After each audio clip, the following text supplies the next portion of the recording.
बहुत समय पहले हिमालय की तलहटी में स्थित एक छोटे से गांव में एक युवक आनंद रहता था। आनंद एक साधारण व्यक्ति था, लेकिन उसकी जिज्ञासा असाधारण थी। वह सदा जीवन के गहरे प्रश्नों का उत्तर ढूंढता रहता था। क्या सही है? ज़िंदगी कैसे जिया जाए? जीवन की कठिनाइयों से निराश होकर उसने एक दिन ठान लिया कि वह ज्ञान की खोज में निकल पड़ेगा।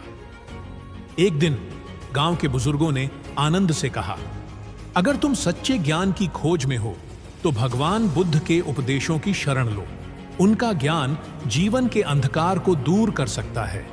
इस बात को सुनकर आनंद ने बुद्ध के जीवन के 10 प्रमुख उपदेशों को समझने का निश्चय किया। वह बोध गया की ओर निकल पड़ा, जहां बुद्ध ने ज्ञान प्राप्त किया था।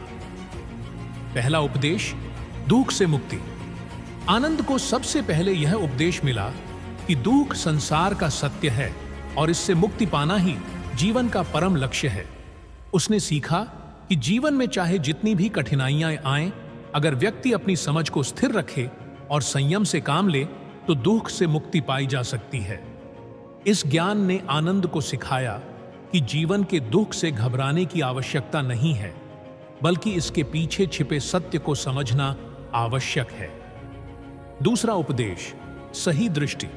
इसके बाद बुद्ध के उपदेशों में दूसरा महत्वपूर्ण ज्ञान था सही दृष्टि। संसार को जैसा है वैसा ही देखो। आनंद ने महसूस किया कि वह बहुत समय से अपने दृष्टिकोण को धुंधला कर रहा था। उसे संसार के वास्तविक रूप को स्वीकारना होगा। सही दृष्टि का मतलब था कि उसे अपनी सोच को सत्य के आधार पर बनाना चाहिए, न कि अपने पूर्वाग्रहों और इच्छाओं के आधार पर। तीसरा उपदेश, सही संकल्प। आनंद के सामने तीसरा उपदेश आया, सही संकल्प। इसका अर्थ था अपने विचारों और उद्देश्यों को शुद्ध और नेक बनाना।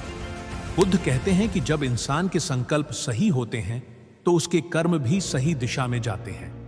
आनंद ने समझा कि जीवन में स्थिरता और सफलता पाने के लिए संकल्प का शुद्ध होना अत्यंत आवश्यक है। चौथा उपदेश, सही वाणी। बुद्ध ने सिखाया कि सही वाणी का मतलब है सत्य बोलना, मधुर और प्रेरणादायक शब्दों का प्रयोग करना। आनंद ने इस उपदेश को आत्मसात किया और निश्चय किया कि वह अब से किसी को भी गलत शब्दों से नहीं आहत करेगा और उसकी वाणी सदैव सत्य और प्रेम से भरी होगी। पांचवा उपदेश, सही कर्म। बुद्ध का पांचवा उपदेश था सही कर्म करना। आनंद ने यह जाना कि जीवन में किए गए कर्मों का फल अवश्य मिलता है और इसलिए हमें सदैव अच्छे कर्म करने चाहिए।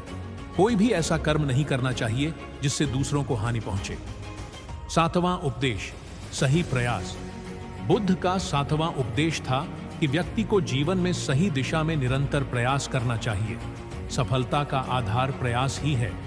आनंद ने यह समझा कि जीवन में केवल सोचने से कुछ नहीं होता, उसे अपने लक्ष्य की प्राप्ति के लिए सतत प्रयास करने होंगे।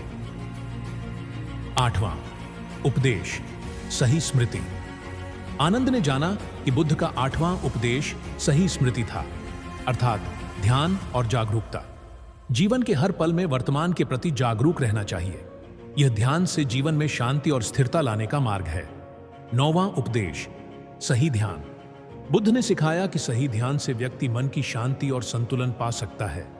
आनंद ने अपने मन को स्थिर करने के लिए ध्यान का अभ्यास करना शुरू किया। धीरे धीरे उसका मन शांत होने लगा और वह जीवन की गहरी सच्चाइयों को समझने लगा। 10वां उपदेश, सही समाधि। आखिरकार आनंद ने बुद्ध का 10वां और अंतिम उपदेश सीखा, सही समाधि। इसका अर्थ है आत्मा की पूर्ण शांति और स्वतंत्रता। जब व्यक्ति अपने अंदर की सभी इच्छाओं और मोह से मुक्त हो जाता है, तभी उसे वास्तविक ज्ञान प्राप्त होता है। इन उपदेशों को आत्मसात करने के बाद आनंद का जीवन पूरी तरह से बदल गया। अब वह संसार की कठिनाइयों से घबराता नहीं था। उसने सीखा कि जीवन में सच्ची शांति केवल बाहरी चीजों में नहीं, बल्कि भीतर की समझ में है। आनंद ने अपने गांव लौटकर भगवान बुद्ध के उपदेशों को लोगों के बीच फैलाना शुरू किया। धीरे धीरे पूरे गांव में बुद्ध के उपदेशों का प्रकाश फैल गया और लोग शांति, प्रेम और करुणा के मार्ग पर चलने लगे। आनंद ने अनुभव किया कि जब व्यक्ति बुद्ध के उपदेशों को अपने जीवन में उतार लेता है तभी वह सच्चे आनंद और शांति का अनुभव कर सकता है। अगर आपको यह कहानी पसंद आई हो तो हमारे चैनल को सब्सक्राइब करें और वीडियो को लाइक और शेयर करना न भूलें। धन्यवाद।